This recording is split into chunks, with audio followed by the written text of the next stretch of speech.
El dinero llegó a tiempo. Pero alguien lo estaba esperando, y no era Guzmán.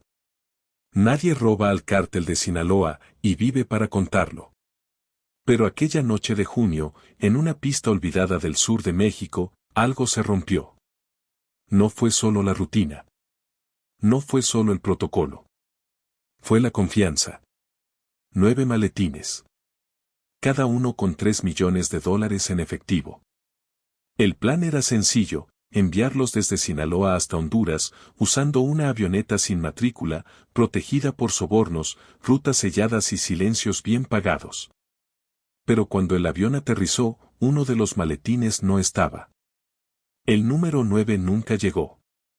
Al principio, todos pensaron en un error de carga, en una confusión del piloto, en una posible fuga de información.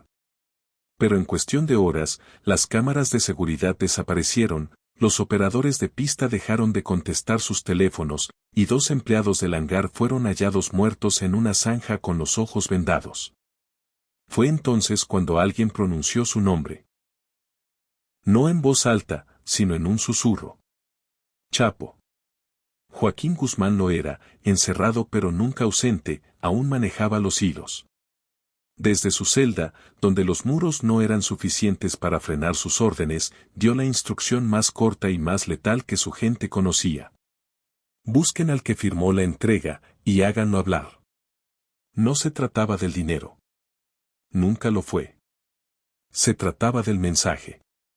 Porque si alguien era capaz de robarle un maletín a Guzmán, entonces era capaz de matar a su familia. De vender su ruta. De entregar su legado. Las calles de Culiacán empezaron a hablar. Los viejos sicarios fueron llamados uno a uno. Las viejas cuentas en Suiza y Panamá comenzaron a moverse. Un número. Una cuenta. Una contraseña. Una mentira. Y una traición. Pero lo que nadie imaginó fue que el culpable ya no estaba en México. Estaba en otro país. Usando otro nombre. Pero llevando en sus manos algo que no podía borrar. El número 9. Ningún robo comienza en el banco, sino en la memoria de quien lo diseñó. Todo estaba medido. El peso, el color, los códigos. 9 maletines negros, idénticos hasta en el más mínimo detalle. Forro térmico, doble fondo, cierre magnético y una cinta roja escondida bajo la cremallera interior para identificar el original. Solo un puñado de hombres sabía cuál era cuál. Y solo uno tenía la orden de tocar el 9. Pero esa noche, en la bodega 17 del hangar sur, algo cambió. El contenedor fue abierto a las 2:37.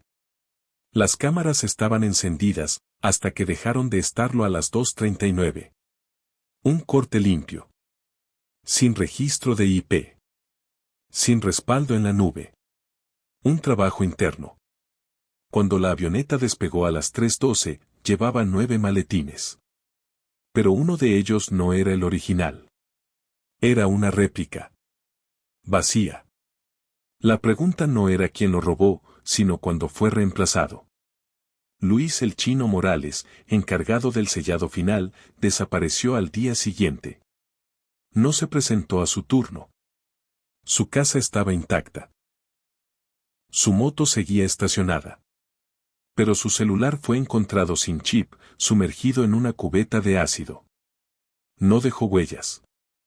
Solo una nota escrita a mano en la parte trasera de una fotografía familiar. No era mío. Solo lo cargué. Cuando la noticia llegó a Chapo, la celda entera guardó silencio. Su respuesta fue breve. Sin gritos. Sin golpes. Solo 3 palabras que congelaron la sangre del emisario. Eso fue personal. La orden era clara: rastrear cada réplica que haya salido de los talleres de los Mochis. Cruzar los números de serie, las compras de cerraduras magnéticas, los pedidos de pintura de alto brillo. Una réplica no se hace en la calle. Una réplica así necesita planos. Y los planos solo podían estar en un lugar: el archivo muerto del cartel. Mientras tanto, en una oficina perdida en Ciudad de México, un hombre observaba desde una laptop antigua las imágenes borrosas del hangar. No parecía asustado. Tampoco feliz. Pero sí consciente de algo. Había cruzado una línea de la que no podría volver. Y en su escritorio, bajo una taza de café, había un póster amarillo con 2 palabras escritas en tinta azul. Plan B. El dinero puede perderse, pero un nombre falso no aparece por accidente. Una cuenta en Suiza, abierta con un pasaporte mexicano falso. Un depósito exacto, $3 millones. Y un nombre que nadie en el cártel se atrevía a pronunciar, Emanuel Duarte. Ese nombre no existía en los archivos del cartel. No era sicario, no era piloto, no era mensajero. Pero, al parecer, sabía cómo replicar un maletín al detalle, y cómo abrir una cuenta en el país más hermético del mundo. Lo más inquietante era que no retiró ni un solo dólar. El dinero estaba ahí, intacto. Como si solo quisiera demostrar que podía hacerlo. Desde la prisión, Chapo hizo algo que nadie esperaba. No pidió matar a Duarte. No envió hombres a Suiza. Pidió una copia del video de seguridad del banco. Lo vio 7 veces. Sin hablar. Y en la 8ª, sonrió. No es él, dijo con frialdad. Es alguien más. Alguien que lo conoció. Duarte no había cometido el robo. Pero sí sabía quién lo había hecho. Y estaba protegiéndolo. Las instrucciones cambiaron. El nuevo objetivo era encontrar quién le dio acceso a Duarte a los planos originales de los maletines. Porque esos planos estaban en una bóveda cerrada hace 8 años. Y solo 4 personas tenían la llave. 3 estaban muertas. Y la 4ª era Héctor Valverde, un antiguo contador del cartel que había desaparecido tras un trato con la DEA. Hasta ahora. En una imagen de vigilancia en Ginebra, Héctor aparecía caminando con una mujer joven, probablemente su hija. No llevaba guardaespaldas. No cambiaba de rutas. No parecía un traidor. Pero lo era. Chapo solo dijo una cosa antes de colgar la llamada. Quiero la dirección. Y un ataúd más. En Sinaloa, los rumores crecían. La gente decía que el número 9 estaba maldito. Que quien lo tocaba, terminaba muerto. Que no era por el dinero, sino por lo que había adentro. Una lista. Con nombres. Y traiciones. Y mientras tanto, en una habitación de hotel en Zúrich, Emanuel Duarte escribía en su laptop una sola frase antes de apagarla para siempre. El verdadero número 9 nunca salió de México. Cuando se roba dinero de sangre, la memoria nunca muere. Una vez al año, se abría un sótano en las afueras de Culiacán. No tenía nombre, ni dirección oficial. Solo se conocía como la bóveda. Allí se guardaban cosas que no podían desaparecer, pero que tampoco debían ser recordadas. Entre documentos falsos, pasaportes diplomáticos y grabaciones codificadas, había una caja de acero con un solo rótulo. 21-9 EC. Ese era el código del envío original del maletín. Y la clave para entender cómo el número 9 fue interceptado. Dentro de la caja, además del diseño técnico, había algo más inquietante. Un cuaderno negro. Escrito a mano. Con nombres, fechas y pagos. No en dólares. En muertes. Era un libro de venganzas. Y alguien lo había abierto sin permiso. Uno de los nombres tachados en rojo era Mario Tejada, expiloto del cartel. Dado por muerto en 2017, su tumba estaba sellada, pero su firma aparecía en una transferencia desde Panamá 3 semanas atrás. La orden fue inmediata. Buscar su paradero. Pero cuando los hombres de confianza de Guzmán llegaron a la dirección en Veracruz, lo único que encontraron fue una casa vacía y un olor ácido. En la bañera, flotaban documentos parcialmente destruidos. En la pared, escrito con aerosol. No se puede borrar lo que nunca se confesó. La rabia se apoderó del círculo interno. ¿Quién más había fingido su muerte? ¿Quién más había firmado con sangre, y luego desaparecido? Chapo lo sabía, no era solo dinero lo que había desaparecido. Era algo más grave. Memoria. Historia. Códigos internos. En los próximos días, 4 antiguos contadores del cartel murieron en diferentes circunstancias, uno en un accidente doméstico, otro envenenado en su celda, y 2 más desaparecidos sin dejar rastro. La limpieza había comenzado. Pero entonces llegó una llamada. Sin número, sin voz. Solo un mensaje de audio reproducido en bucle. El dinero está completo. Pero tú ya no. Guzmán no respondió. Solo se levantó de la mesa de concreto en su celda, caminó hacia el muro y escribió con el dedo en el polvo acumulado. No olvidaré. Y tampoco perdonaré. Algunas tumbas se cierran con tierra. Otras, con nombres que todavía respiran. En un cementerio olvidado al norte de Sonora, las tumbas no tenían cruces. Solo piedras lisas, con números tallados. Y cada número correspondía a una transacción fallida. Un silencio comprado. Una traición enterrada. Allí, bajo la losa marcada con el número N9-21, no había un cuerpo. Había un mensaje. El informante, uno de los sepultureros de confianza del cartel, contactó desde un celular desechable con el abogado de Guzmán. La tumba está vacía, pero no muda, dijo. Esa misma noche, la bóveda del panteón fue abierta. Dentro, una caja fuerte pequeña. Y adentro, un sobresellado con cera roja. Lo que contenía cambió todo. Una hoja simple, escrita a mano. Los que firmaron el contrato del envío 9 ya están muertos. Excepto uno. El mismo que eligió las fechas. El mismo que dijo que no haría falta seguridad. El mismo que firmó como Elías Montaño. Ese nombre era un mito. Una sombra usada por operadores del cartel para desviar sospechas. Nadie sabía si era uno o muchos. Pero ahora estaba claro. Uno de ellos aún respiraba. Y se había escondido detrás de los muertos. Desde la prisión, Guzmán pidió un favor.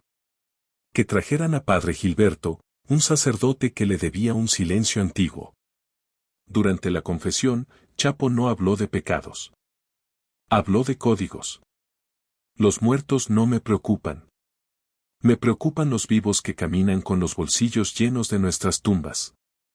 El padre asintió, y antes de irse, dejó algo envuelto en una tela negra. Una libreta vieja con coordenadas. Cementerios. Fechas. Y un nombre repetido 3 veces, Elías. Mientras tanto, en Mazatlán, un periodista local publicaba un artículo anónimo titulado El cementerio del silencio, ¿quién firma los muertos en Sinaloa?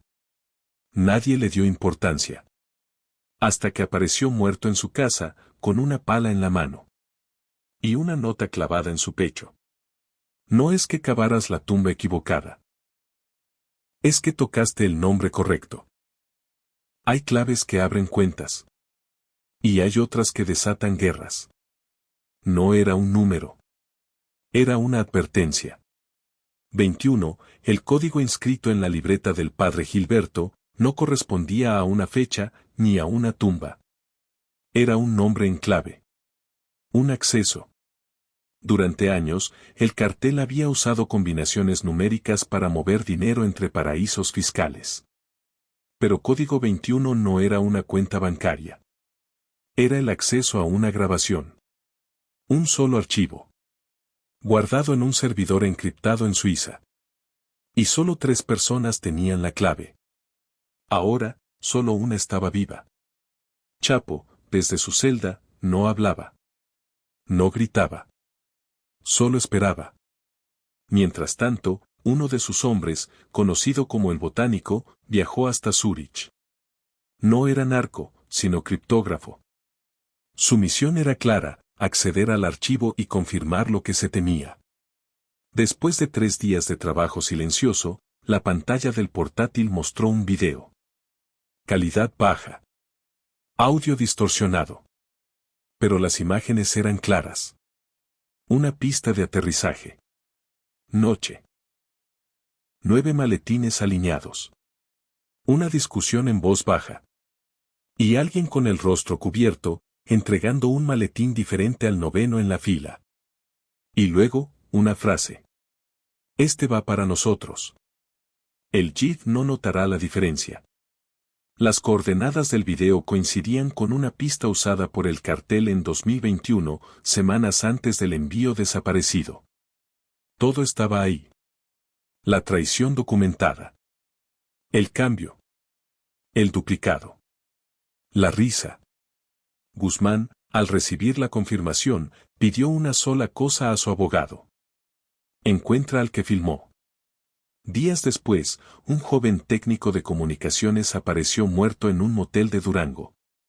Tenía los dedos cortados y una nota en la boca. El que graba sin permiso, edita su final. Pero aún faltaba algo. El código 21 también aparecía al reverso del video. En letras rojas, sobre un plano de cuentas. C21 El Mont Bélgica. Era un destino. Una inicial. Un escondite. Elías Montaño seguía vivo. Y había cruzado el Atlántico. En una sala oscura de la prisión, Chapo se quedó mirando la pantalla apagada, susurrando para sí mismo. Ya sé quién te ayudó. Y quién no regresará para contarlo. La guerra no era por el dinero. Era por la memoria del que lo robó. Algunos nombres pesan más que el oro. Y se pagan, con sangre. Elías Montaño no era un nombre. Era una leyenda tejida con mentiras y pasaportes falsos. Pero también era real. Y Chapo lo sabía. Después del rastro en Bélgica, los contactos de Guzmán en Europa recibieron un mensaje simple. Busque la firma. No el rostro. Elías se escondía como lo hacían los cobardes con dinero, bajo nombres de empresas, en reuniones de diplomáticos, entre donaciones anónimas a fundaciones falsas. Pero cometió un error. Una sola transacción, a nombre de una empresa en Amberes, usó una clave antigua. C21, oro. Ese era el detonante. Un comando silencioso, formado por 3 hombres leales al viejo cartel, aterrizó en Bélgica sin armas. Solo llevaban maletines. Y dentro, los verdaderos papeles de Elías Montaño, desde sus días como contador del cartel hasta la fecha del robo. Lo encontraron en un restaurante caro, fingiendo ser un empresario minero. No hubo disparos. Ni persecución. Le pusieron un sobre la mesa. Dentro, una foto. El 9º maletín. La risa congelada en video. Y la nota, tu nombre ya no vale nada. Elías tembló. Pero no habló. Al día siguiente, apareció muerto en su habitación de hotel.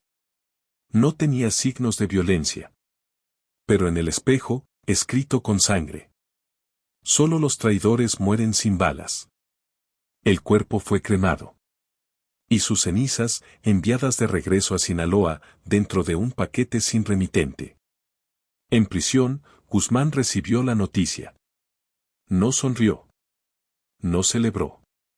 Simplemente, se levantó, miró a la cámara de vigilancia en su celda y dijo. Mi nombre no se borra con dinero. Se escribe con lo que ustedes temen perder. Días después, una nueva señal apareció. En varios puntos de Sinaloa, murales callejeros mostraban una figura encapuchada dejando atrás 9 maletines. Y en letras rojas, una sola frase. El número 9 ya no importa. El nombre sigue vivo. El mensaje era claro. Guzmán no perseguía oro. Ni venganza. Perseguía algo más antiguo. Algo que ningún traidor podría comprar. El respeto que solo se gana. cuando tu nombre se convierte en leyenda. Si te gusta nuestro contenido, no olvides suscribirte a nuestro canal y dejar tu me gusta para seguir apoyándonos. Activa la campanita para no perderte ninguno de nuestros videos. Gracias por acompañarnos.